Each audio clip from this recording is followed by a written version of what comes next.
Would you like some coffee? No, thank you, Mrs. Forrester. As I said before on the phone, I really can't stay long. Then I'll get right to the point. Please do.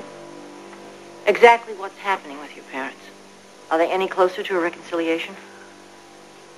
It hasn't been that long. These things take time. Yes, I realize that. But you are using your influence with your mother. Your mother and your father, because I think he probably is most anxious to resume this marriage. You do realize, Mrs. Forrester, there is only so much I can do without raising suspicion. Well, I hope for your sake that it's enough. Because you are aware of the consequences if your mother tries to take my husband away from me. Your father will be living with you. You've got to make that happen somehow.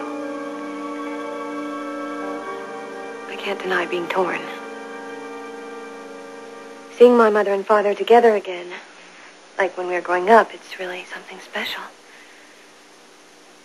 And I can see how much it means to my father to be home again, to be with her. Well, keep thinking those good thoughts. But I have to be honest. I can't help thinking what a man like Mr. Forrester could offer my mother.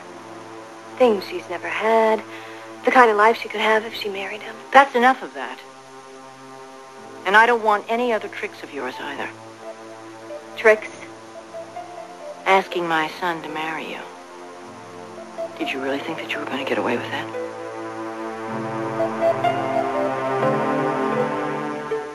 Mrs. Forrester, Rich and I aren't getting married. I should think you'd be happy to hear that. Oh, believe me, I am. But you never give up, do you? When my son wouldn't agree to marry you, you came up with the idea of living together. Rich is the one who suggested living together. I had nothing to do with it. I don't believe you. That's because you only believe what you want to. Brooke, do you really think that you can move into this house with me and with Caroline under the same roof? I don't see why not. You're not that foolish. You'll lose him in a minute. Would you like some advice? Some good advice? Wait until he offers you a ring. And what if that day never comes? And I'm sure you hope it doesn't.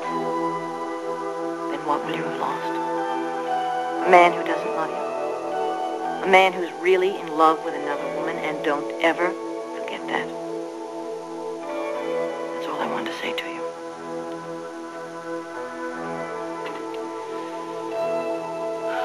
You are so cruel. And you can be so obvious. Goodbye. Don't push me, Mrs. Forrester.